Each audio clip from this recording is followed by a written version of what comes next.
I wish to thank the Treasury for allocating us 500 million for the teacher training for CBC this month. Similar trainings will be conducted in August and December, even as we explore ways of using ICT to ensure continuous interaction with the CBC for all learners. I think it should be clear that this training will be continuous even after we train the first cohorts to ensure that they handle the grades. We shall continue training teachers and sharpening their skills. This should be seen as a clear sign that CBC must succeed at any cost. CBC must succeed at any cost. We're looking at the implementation of it all and the concerns that are being raised. We do know for a fact that NAT has called on its members not to participate in the teachers training that is currently going on. You're having this conversation with Dr. Julius Juan, Director at Kenya Institute of Curriculum Development, and we also have Amos Kaburu, Senior Program Officer to Weza East Africa. So just before we took that break, Kaburu had alluded to the fact that the ministry may have failed in between the years during the implementation of the change from the onset. Mr. Juan, let me bring you back into this conversation. I listened into the CS today in the morning, and he pointed out a couple of countries, and he said this has worked in these countries. India was one of them. Sossion, on the other hand, says this has failed in very many countries. And you say you're a researcher. From what you know, how many countries has this worked in that makes you now think this will work in Kenya? Linda, let me explain something before we come to that, because I need to make this clear. The Honorable Secretary General says that CBC failed in the UK. Let me just probably bring to his attention, maybe educate him, that as we talk now, the curriculum being implemented in Scotland and Wales is competency-based curriculum. Now in England, they call theirs knowledge-based. But if you go to the schools in England, you will find that they go beyond knowledge. They give them knowledge, and then they seek to see how that knowledge is applied post-education life. And I had the privilege of participating in a research project in England in 2008, where they were mapping out in England, Wales, Scotland, and Northern Ireland, they were mapping out the skills needs that will be required in the next 20 years. And they were looking at that because they felt that their peers were doing much better in producing learners whose skills and competencies were meeting the job market. And after that study, it was disseminated in the whole region. They realized that they needed to take the education system beyond knowledge.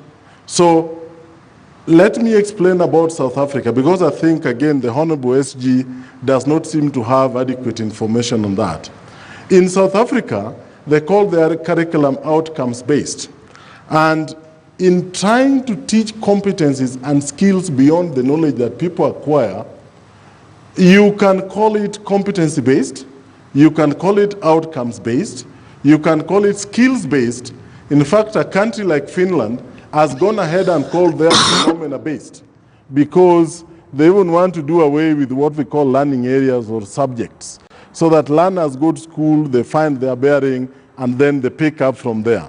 So in South Africa, they call theirs outcomes-based. And in South Africa, when you get there, the socio-cultural context, if you go to township schools, you will find that the training of the teachers is not as high, for example, as our training here. If you go to Model C schools, which used to be former whites-only schools, they're actually teaching competency-based. They're dealing with outcomes, as we want to do here. When you go to schools that offer instruction in Afrikaans, they are even far ahead, because the students there are predominantly white because of the Afrikaans as a medium of instruction. If you go to private schools, and again, incidentally, I've had the privilege of visiting those schools to see what happens. So what SG needs to understand is that every country, as we talk now, in fact, I attended a conference last year, the Education World Forum.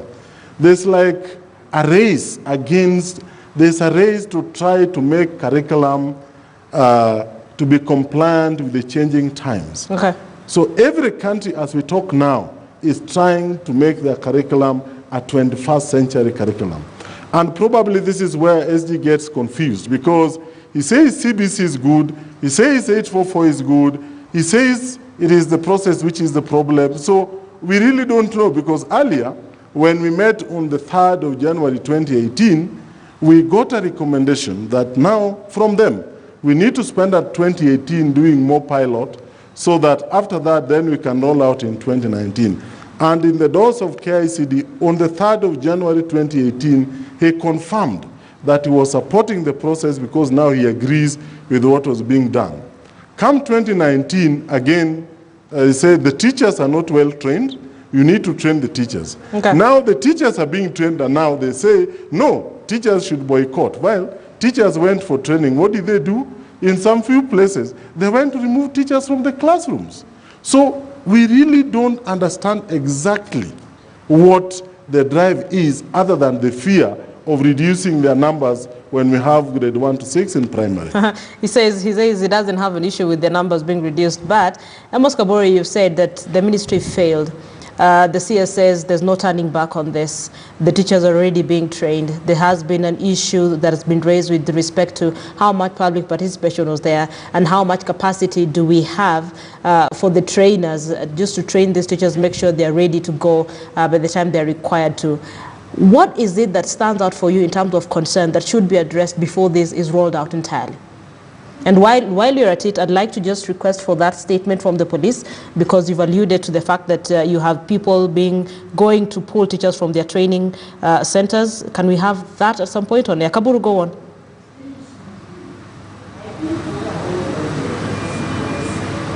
Kaburu, hold on. I'm trying to fix your mic. I am so sorry. I am so sorry.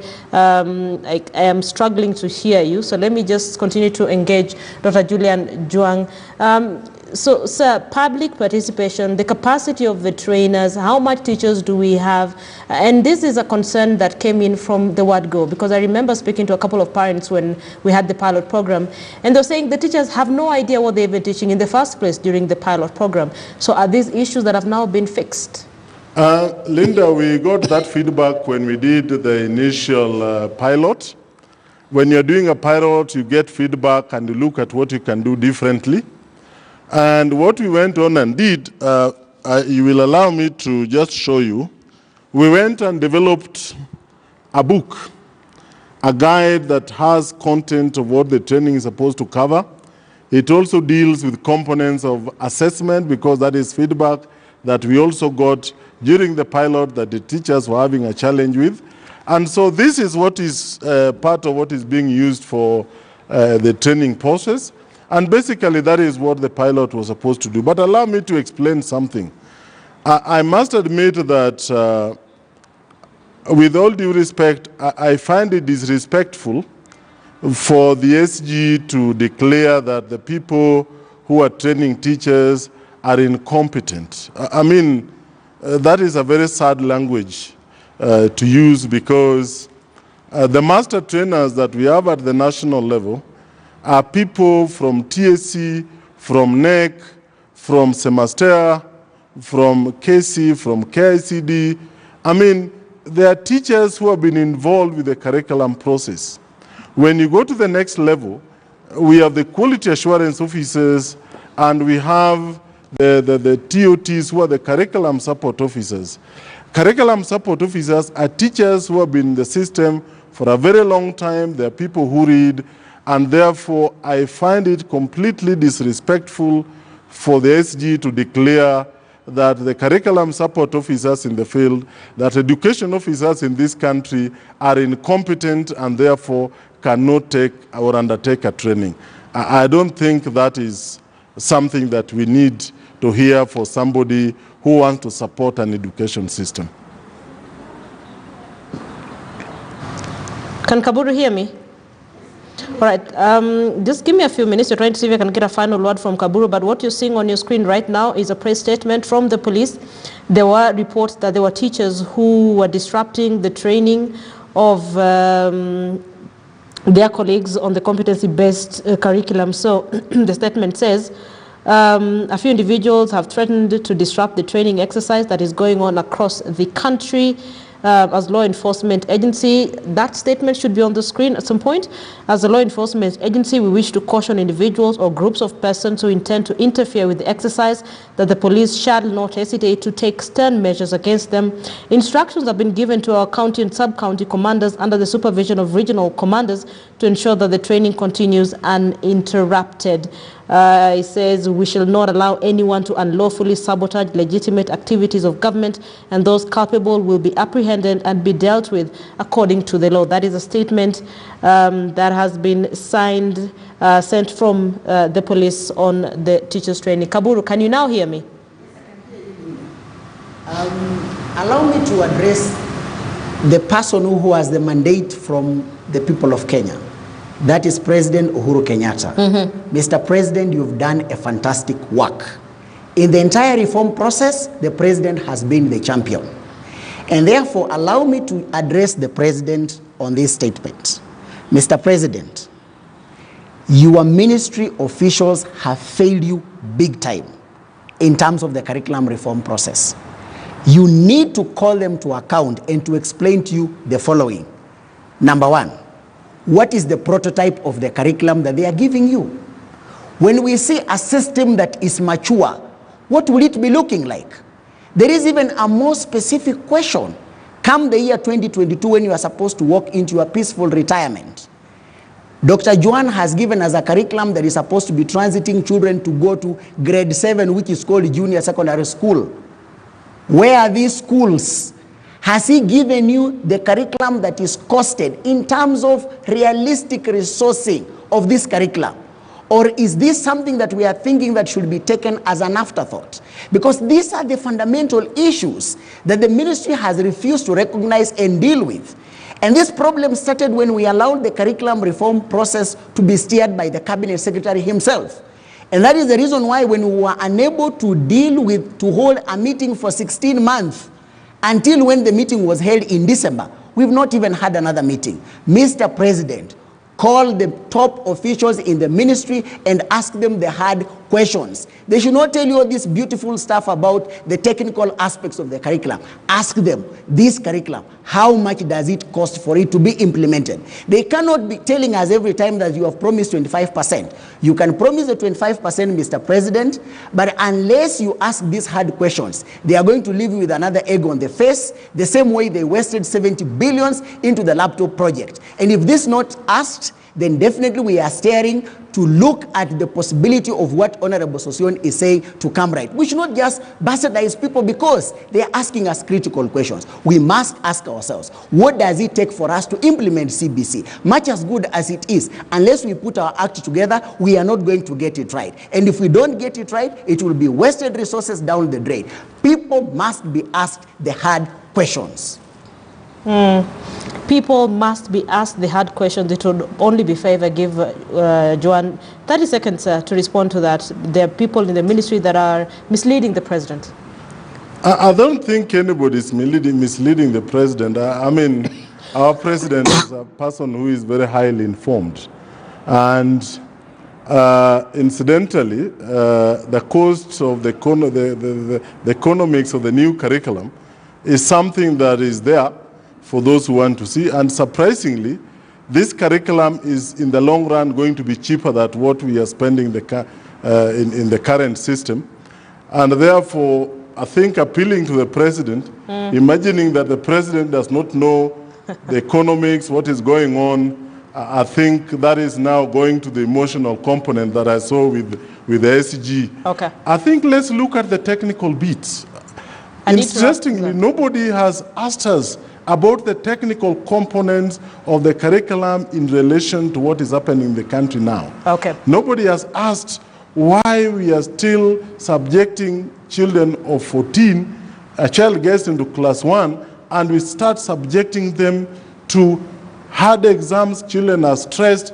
and we don't want to compare with what is happening across the world. All right. I mean, why are we closing ourselves into emotional engagements without looking at the technical issues that we are supposed to address? Okay, so probably those are the other questions that we need to ask, and maybe we will get answers from your team. A big thank you for being part of the big story this evening, Dr. Julius Juan, Director, Kenya Institute of Curriculum Development, and Amos Kaburu as well, Senior Program Officer to Aweza East Africa.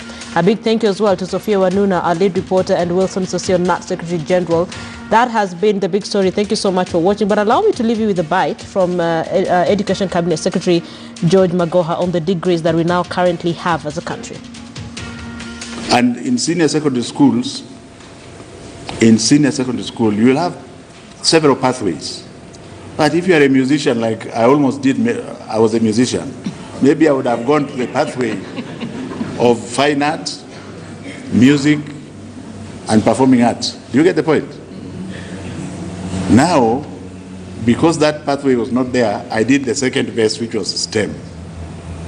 But still, it tells you that it's going to empower the children to make better decisions for their future, and they will have to contribute to the society much earlier than is expected.